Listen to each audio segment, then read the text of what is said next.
The title of this section was the ratio test and the root test. We've looked at the ratio test so far. Here, once again, is it. Note that in the ratio test, it involves the computation of a particular limit as n goes to infinity based off of the terms of the series. And then we make a judgment based off of whether this limit is less than 1 or greater than 1. We make a judgment about whether the series converges or diverges.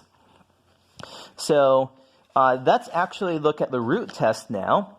So the root test is basically the same form.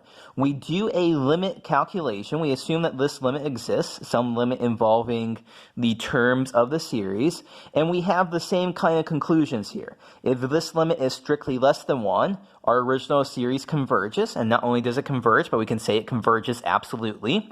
If the limit is strictly greater than 1, our series diverges. And if the limit is equal to 1, we know that sometimes our tests are inconclusive. So in this case, the test would be inconclusive. What is it that we're taking the limit of here? We're taking a limit of the nth root of the absolute value of the terms of our the terms of our series. So this is the nth root. Sometimes we would write this as a sub n, the absolute value of that, to the 1 over n power.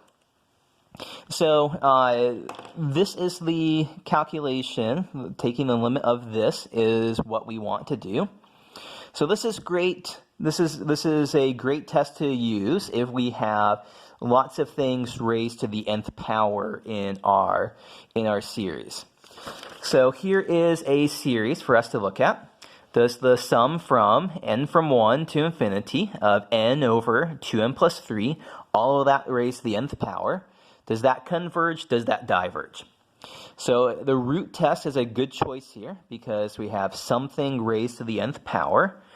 So when we say a sub n raised to the 1 over n power, the absolute value of a sub n raised to the 1 over n power, everything in sight here is going to be positive, so we don't have to worry about absolute values. So we have n divided by 2n plus 3 to the n. That's a sub n. And let's raise it to the 1 over n power. And how exponents work here is that the n and the 1 over n,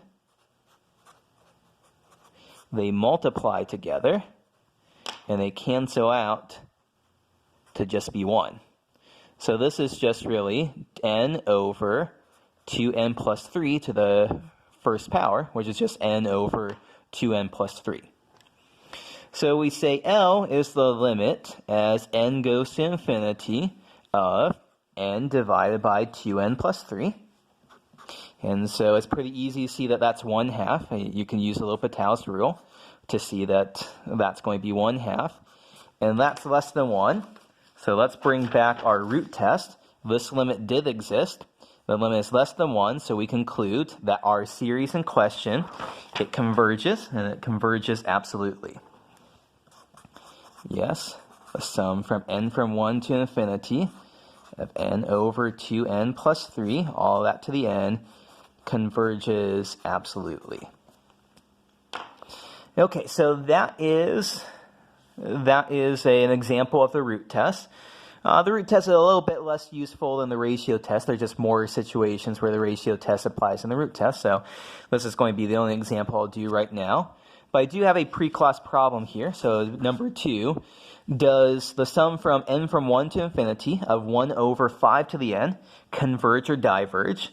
And I want you to use the root test. So this is something where you can do this using many different tests. It's a geometric series. You can use the ratio test. All of those would work here. I want you to do this with the root test.